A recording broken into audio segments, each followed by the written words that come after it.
All right, so in that respect now, yeah, let's dive into this thing because a lot of us coming from the Afrocentric or the African centered and the Black nationalist school, studying people like Sheikh Anta Diop, we follow his line of reasoning in terms of tying African history into a grand epics, beginning with the Nile Valley, and I'm emphasizing the Nile Valley, not just Kemet, but the Nile Valley. That's Sheikh Anta Diop, you know teaching. Whereas because of that, the Black Hebrews are generally, because of their biblical perspective, are generally anti Kemet because of the Exodus story.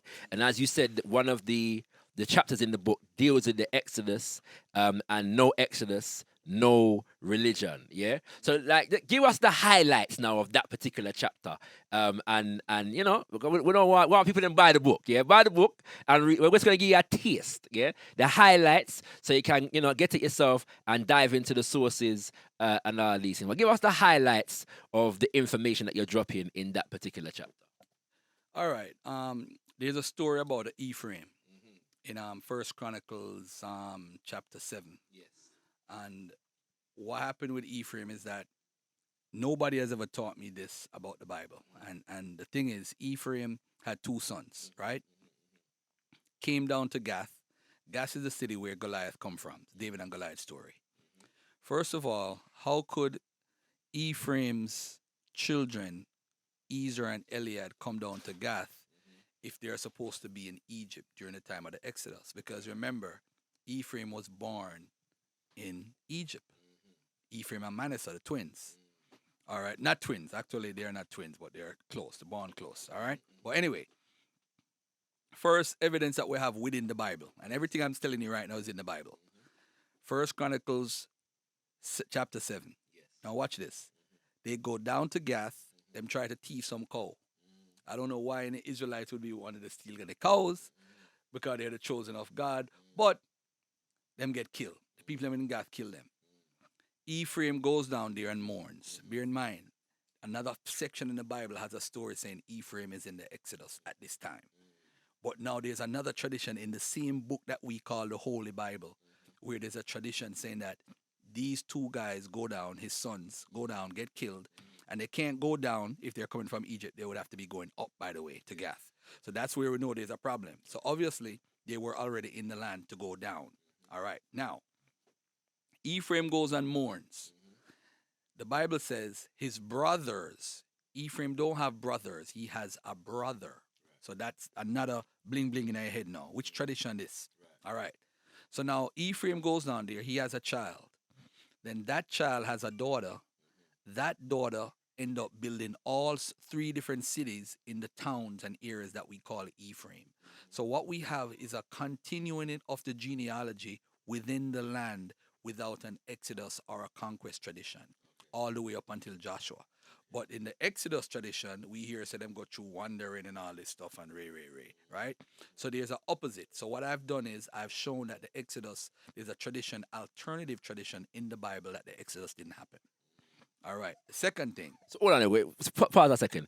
We have to know is that even in the Bible, there's a story that suggests that the Exodus didn't happen. So we're not talking about outside history. No. We're talking about within. The biblical text. All right, okay. Never been done, by the way. Let me brag about that. Never been done. Never been done. So watch this now. Not only do we find evidence of that, I had to put Judah in the context of that. Now we find out that Judah, while he's with his brothers, the brothers, Joseph is in Egypt, rising up in ranks. Judah take a detour and come to Canaan, find one Canaanite woman, Shua, have sex with her, have 3 children, right? The children them grow up, and Tamar is the first son wife. God kill him. Is the second son. Him no have a baby with Tamar, sleep with him brother wife because of the laws that them having in Israel. And him decides that him not go ejaculate inside of her. Him pull out. So God kill him too. So now the third son named Shelah. Sheila, Judah said, no, I'm not gonna make you and Tamar do nothing because I don't want God to kill you too. Right? Of course I'm paraphrasing. So Judah. Well, there's a part of Bible, you know, so you might not be paraphrasing still, but let's go. I next thing that. All right. So now Judah now grows old. But guess what happened? Tamar here said Judah was in a town, dressed up like a prostitute, and end up having sex with Judah. So him end up have sex with him son, wife, which is against the laws in Leviticus, by the way. So Judah break God's own laws. All right. And by the way, Jesus supposedly comes from this lineage, by the way, for the record. But anyway, so now Judah, ladies and gentlemen, guess what Judah doing now? Judah find out say him breed Tamar and figure out who she was. So him said, no, don't kill her or don't chastise her. All right. So now what happened now is Judah have Tamar have twins. So you know the story Jacob and Esau, them wrestle with them fight each other in the womb. So now whoever write the story now have Judah's twins are wrestling at the womb too. Right? So now they have kids, and that kid now end up go inside Egypt with the 75 or 70 people that go into Egypt. Now within 22 years, this is what the issue that I brought up now. But before I get to the 22 years what is happening now, before Judah go into Egypt, watch this.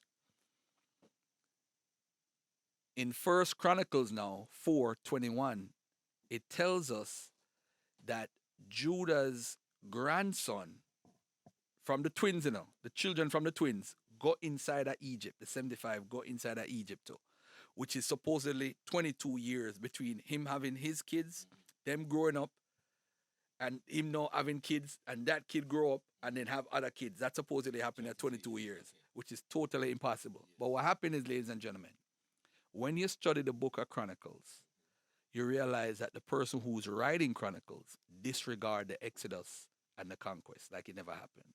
You have a tradition that shows the eponymous ancestor, which is Judah, Ephraim, Manasseh, and all of them, and it comes right up until David without an Exodus. So you have a version of the Bible. And why we said this is the older version, by the way, to why the scholars say it, is because Genesis 38 agrees with First Chronicles 4. It's like a continuation of the story. Watch this.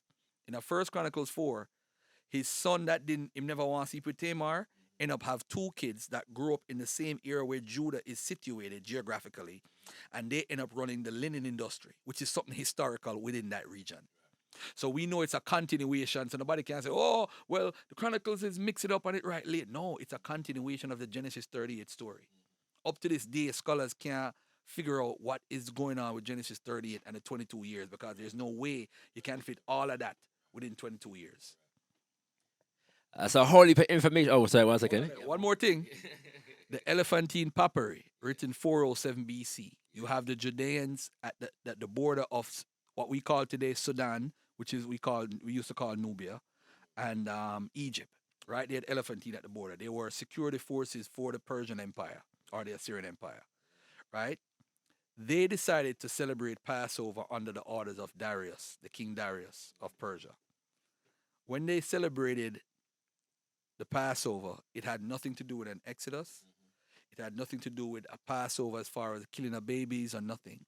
It was a festival that was a cultural festival within the Canaanite region from way back, the Zukru festival, which I talk about in the chapter on Passover.